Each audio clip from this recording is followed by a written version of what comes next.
disappointment. She often felt like she was watching a movie of her own life, one she no longer had a leading role in, a passive observer to a story that had moved on without her. David, her son, had always been the more distant of the two, ambitious and driven.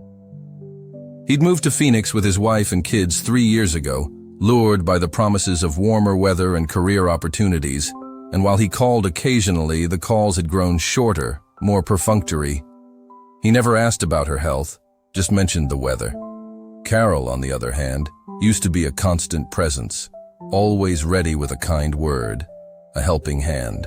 But with her demanding career as a lawyer and her 2 teenagers constantly vying for her attention, Evelyn had been slowly pushed to the fringes, a peripheral figure in her daughter's life. "I'm so busy, Mom. I'll call you later," was the usual refrain, a promise rarely fulfilled. The truth was, both her children had moved on, leaving her behind, adrift in a sea of silence. It wasn't just that they didn't visit. It was the small acts of neglect that stung the most.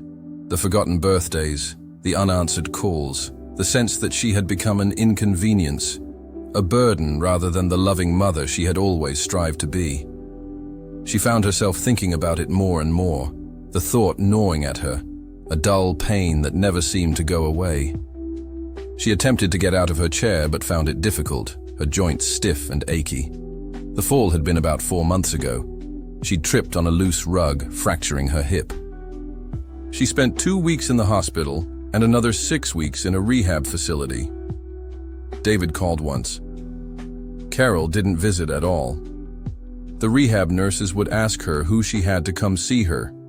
She would make up stories about her busy family who was coming tomorrow, but they never came. When they discharged her, she came home to an empty house, a sterile environment devoid of warmth or love. The visiting nurse came 3 times a week to administer her medicines, check her blood pressure.